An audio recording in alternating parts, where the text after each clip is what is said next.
protest yesterday outside the GPO, which saw people voicing their opposition to Joe Biden's arrival in the country. Yes, and one of the people behind this protest was People Before Profits, Richard Boyd Barrett. And alongside him this morning is Fianna Fáil's Timmy Dooley, who's very much welcomes the visit. And you're both very welcome to the show this morning. Richard, can we start with you? We saw you there on the news of the protest yesterday. Very few people turned up for the protest. And, is this just a stunt for you to get some headlines? No, well, I've been an anti-war activist for a very long time. And, for example, I would have been involved in the big demonstration in 2003 against the Iraq war, long before I was a TD. And at that time, Joe Biden was one of the major advocates for that war, along with George Bush. He supported the drive towards the invasion and occupation of Iraq, which killed maybe 500,000 innocent people in Iraq and absolutely destroyed that country. So he has a long history of supporting warmongering. He's also a very, very strong supporter and advocate of Israel, despite the ethnic cleansing, the illegal occupation, the war crimes that Israel is committing. So you have an issue with... I believe he needs to be challenged on those issues. So you're talking about foreign policy issues that are here. We all know notoriously that the American voting public do not care about foreign policy. That's just the way it is. And he's not looking for your vote. And you want to be able to challenge him in the Dáil today. But you're like, he doesn't care. But he doesn't. Well, and it's kind of no. I'm just saying he's not looking for your vote. He's not here to talk to you and to answer to you about American foreign policy. So, what do you think it makes kind of going? I'm not going to the Dáil to watch him speak. Do you think your constituents are happy with something like that? I think, to be honest, my constituents didn't elect me to be a nodding donkey who sits there as somebody makes a speech and isn't questioned or criticised about things that do pertain to this country and that they are concerned about. And the fact but no other president has been questioned when they've President Ursula von der Leyen. But that's different. She's the European president, and we have a bigger. I don't see the difference. Well, of course we do, because we are part of the EU. No, I don't see the difference. If a major political head of state, particularly a head of state who's coming here looking to garner votes in the United States, and that's the major reason he's here, I believe he should be questioned, particularly around matters of policy that impact on the world and the world's security and on this country. Because I think part of the reason he's here is because the Irish government are very keen to move us away from neutrality and closer to the NATO military alliance, which the US dominate. And I believe that is part of the soft soaping of Irish public opinion to try and move us away from our traditional position of neutrality. OK, so that's interesting to kind of think. If you think at home that this is something that is happening, 0896 111 111, we'd love to hear from you this morning. Timmy Dooley, do you feel like a nodding donkey today, as Richard just said, not. Going into the Dáil? I think this is a diplomatic mission. I think there's a couple of things patched into it. Joe Biden is a very strong advocate of his Irish roots. It's an opportunity for him to come with his family and share that moment with his extended family here as President of the United States. I think it's also probably one of the big drivers which started this whole idea that he would come at this time of the year was as part of America's guardianship of the Good Friday Agreement. Bill Clinton was centrally involved as the President of the United States 25 years ago. There's no doubt, and if you talk to people like Gerry Adams and people on the DUP and other sides, that the final push in those early hours of the morning of Good Friday came from the US presidency.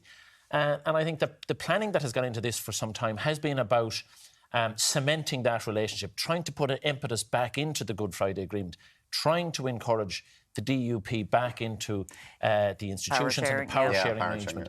So that's the principal reason he's here. And Richard is right to raise issues that he sees from his own perspective, and that's the great thing about a democracy.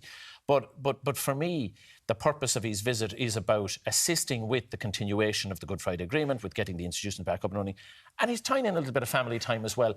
And that may play out well from here at home. I don't think it's the central purpose of he being here, but it's a positive for us. It shows Ireland in a good light. It would have been nicer if the weather was better yesterday, for sure, for the footage travelling back to the States. As to whether or not he should be questioned in the Dáil, look, there's a convention that has existed where heads of state, from a diplomatic perspective, are given an opportunity to make a presentation.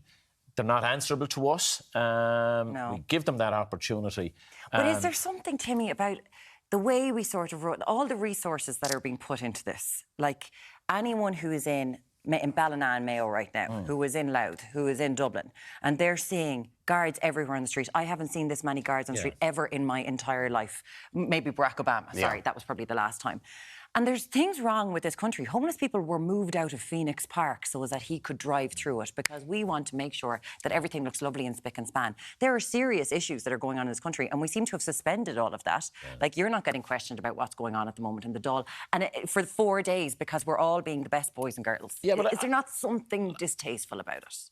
Well, I don't want to speak about this in terms of economics, but the President of the United States is here. It's an opportunity for us too to showcase what we have to the American. Like, don't forget that about. But the American Chamber, they've said to the Irish government, sure, we can't invest in your country anymore because you've got no place for people to live. There are issues, but this is 2 or 3 days of an opportunity for Ireland to be part of the President's visit here.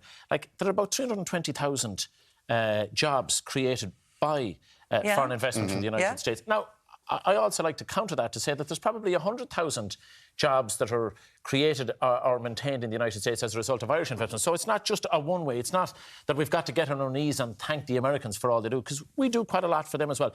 But there's a relationship, an economic relationship, there's a trade relationship, and we're celebrating that.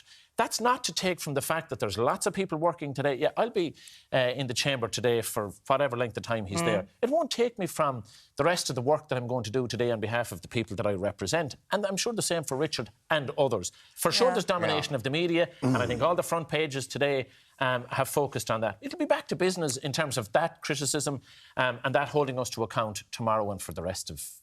Right, it's for Richard, like when we are saying about the Good Friday Agreement, things like that just can't be ignored.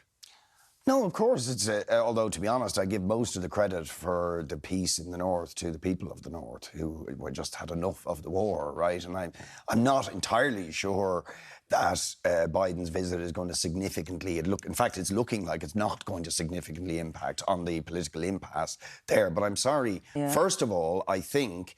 It's very difficult for me to stomach as an anti-war activist somebody being presented as a peacemaker when, in fact, they've been involved in advocating war on a terrible scale in Iraq, in supporting Israel's crimes against the Palestinians, and recently selling billions worth of arms to the Saudi dictatorship to prosecute the war in Yemen. So These are are looking serious for issues. everyone from a party to be able to stand up and question him? Was that what you want? Yeah, we wanted... Like in the Dáil today, after he does his speech, everyone from each party stand up and go, well, I want to ask you this. Is that what you want? Yeah, that's politics. And that's what he's an elected politician. Right? He's not royalty, and this fawning we have. But you see, there is a subservience, and we're seeing it for the last week, where he's dominating the headlines. It's all sort of, I don't know what it is, to be honest, Is it not good news for Ireland, though? Is it not good news for Ireland? I mean, in what sense is it good news? I mean, we have economic relations, and of course we have cultural relations with the United States, and I have no problem with celebrating those. But that does not mean you insulate the elected political leader of the United States from legitimate questioning and challenging. And as I said, when von der Leyen and other heads of state senior politicians have come here, we've had the opportunity to question them. Why should he be insulated? And I think it is linked to the policy of successive Irish governments of allowing millions of US troops through Shannon Airport to, for example, prosecute the wars in Iraq and Afghanistan. And this is the rendition flights that we all looked at that were happening right? through There's Shannon. Timmy, you don't think, subservience. we don't have that much time, but you don't think it's got something to do with that, the two No, aren't connected? No, I don't. Every American president that has sought to visit Ireland has been afforded an opportunity to do so. And we do roll out the machinery of the state, whether it be the Gardaí or whatever, from a diplomatic perspective. There is a very friendly relationship between Ireland and America. We're friends. We have huge familial connections, historic links.